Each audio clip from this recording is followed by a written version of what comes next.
with you Okay. guys. I'll have to fiddle Yeah. around. You said that comes with the X's? The ones that have stars underneath them.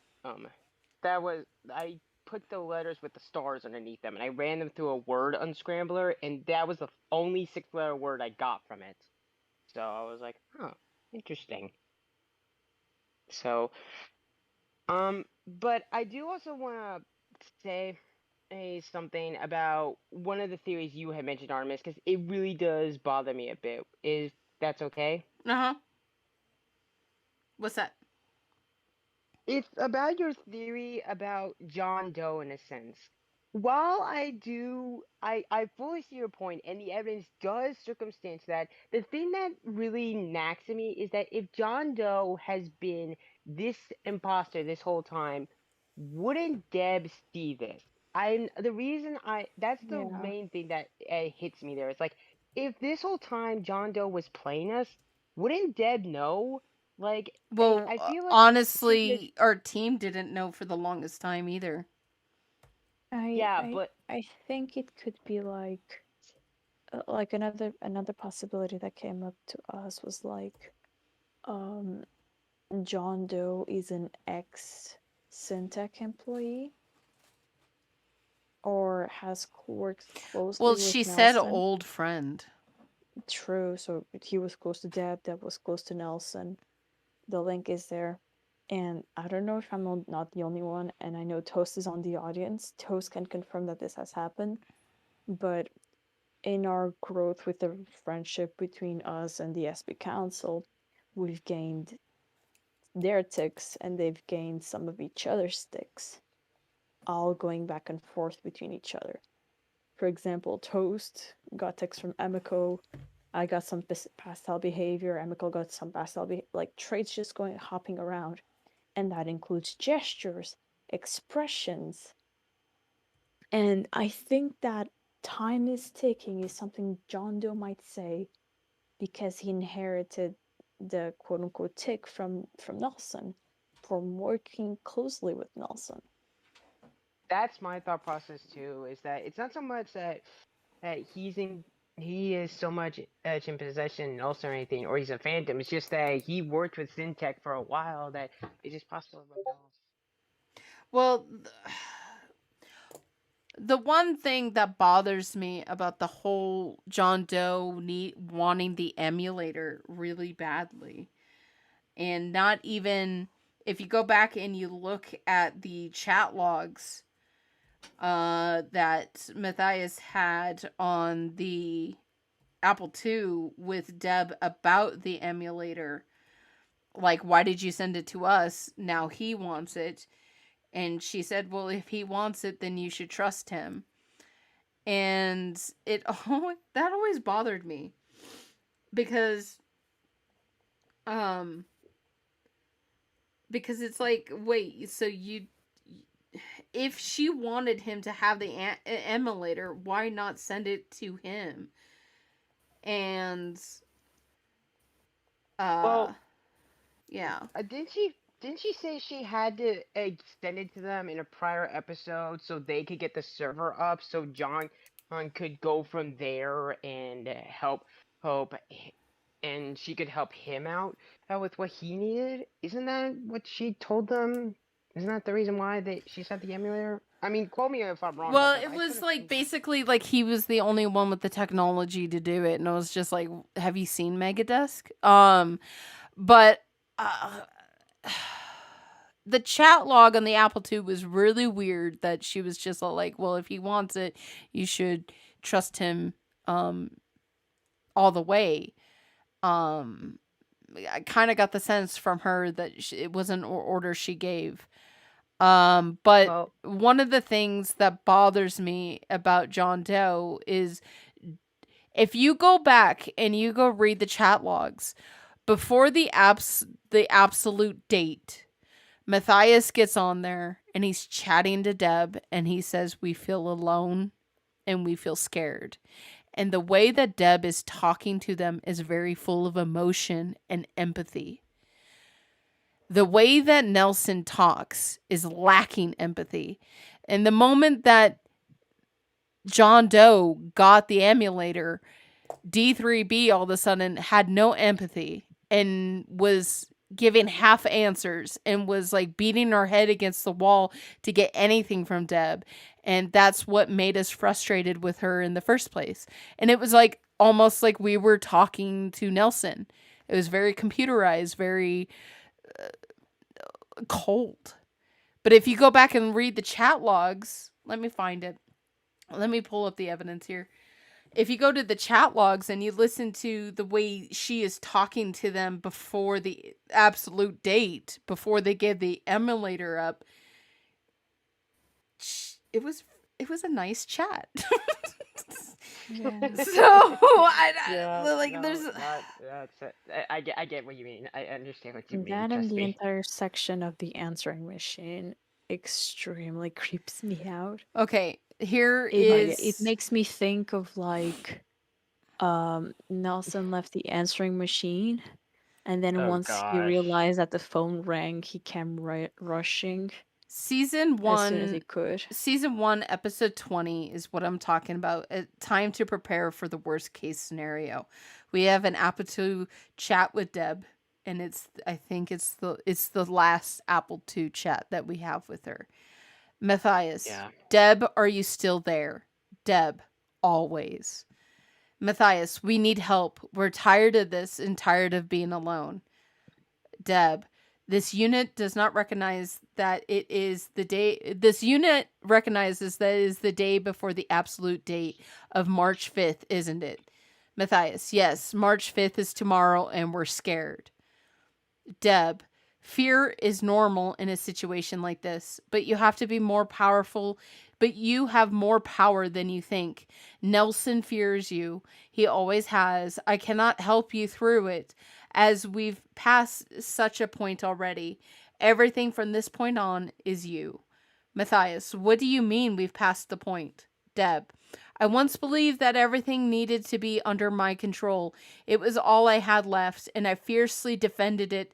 But after meeting you three, I've learned that life itself cannot be so tightly reined in. I have to let the natural course of the action occur, lest I rob myself as well as you as the true outcome. That is what I'm doing now. I'm taking myself out of the equation and putting my faith in all you. Matthias, you barely know us. How can you trust us? Deb, I find that amusing. I know you more than you think, because that is true. Charting our own paths is a great responsibility, and I have seen what you do with that said responsibility. Matt, but we feel so lost. This is a world that we're still learning about, and yet it feels like we're in the center of it and everything is riding on us. Deb, have you looked over everything again? Every last piece of information you gathered? Matt, we've done that a dozen times already. It never really seems to help us. Deb, I wouldn't be so sure about that. Matt, fine, we'll go through it one more time, but all we can't, but that but sorry, but is that all we can pin our hope on this point? There has to be some more information you can give us. Deb, unfortunately I cannot. Matt, because we're running out of time. Here's the key right here. Matt, because we're running out of time. Deb, time has always been on our side. Not time is ticking. Time is always on our side. And just the way she's writing, I'm not going to read the entire thing. Like, I almost read the entire thing, but the way she's writing is very more empathetic than what we got in season 2. So, I mean, I'm not disagreeing with you. It's just I just really would find it a little bizarre how the guy that we've been chatting with this whole time is the behind all this. I mean, there's honestly there is enough evidence to support it. Don't get me wrong, Anonymous, but like there's just also enough evidence to say it's not. well, I don't have, that's one of the problems. The only concrete evidence I have, there are two things I have concrete about it. That there was a third dot, and as soon as this Phantom X leaves the building, we get an email from John Doe like a couple minutes later where he's like, I've been compromised, and he's deathly scared. Scared. I feel like Excuse me. What? Don't break my brain already. Well, so slash J, you're chilling. well, so we have that. There is a third dot. He immediately after this, John Doe's scared. He's bugging out. He's like, I have to meet you. You have to promise to meet me. You like very scared. This was scared. And then the other concrete evidence that I have is that the time is ticking was mentioned in twice by the same person in one email.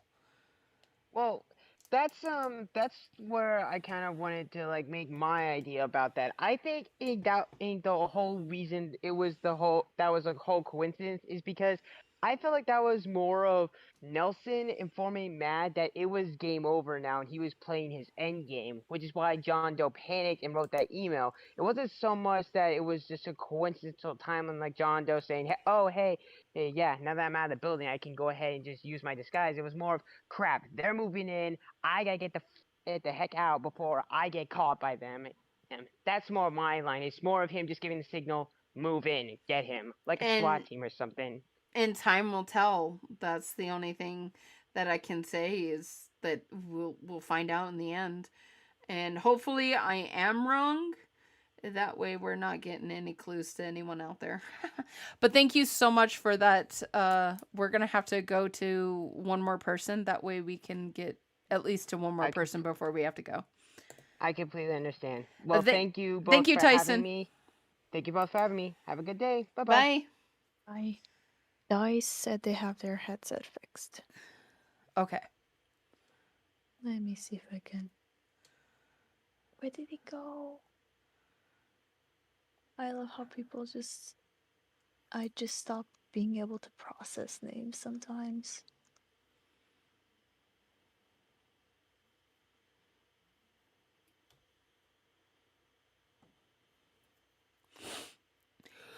Dice. Hold on. There we go. Invite to speak. Hello, Dice. Hey. Okay, can you hear me now? Yes, Yeah, we can hear you. Hello. Hello. Hi. So I've got 3 things I'd like to run through. The first couple things will be fairly quick, but I also have a theory that my wife came up with as I was sitting here zoning out. So the keys, I hadn't thought about them in a while, but the keys in the wall, there was like, something like 20 of them that are still unaccounted for. Mm-hmm. So I was sitting there thinking maybe that has something to do with the passive or surviving victims, the passive dots of the surviving victims. Maybe like that's keys to addresses kind of thing, because they look like house keys. Ew. Sorry. And like, I mean, we know what happened to Woods' family member friend. So. And you know what? She left us what? She left us a key. Yeah. Oh my gosh! So those are maybe like the team can compare that to the ones they have. Or they're like loose ends that Syntech tied up and murdered. Oh, sorry. I hate that. I love that, Right, but I hate that. Okay, let me pull up a picture of the keys. Okay, and another quicker thing. Oh crap, I forgot. The theory that my wife thought of though was that the moment that Matt sort of switched over was relatively close to the time that he went into the vent in the wall and knew the code and then quote unquote forgot it. Maybe it was like a blip in and out. Yeah, because he said Cyphus. Yeah, let's do that. And it was all like, shut up. Like, no. That was, and it was the Madsen talk. And ugh. So okay, I'm 1, 2, 3, 4, 5, 6, 7, 8, 9, 10. I had the keys in front of me. 11, 12, 13, 14, 15, 16, 17, 18, 19. And I mean, I don't know how many dots there were on the passive, but it was definitely a handful.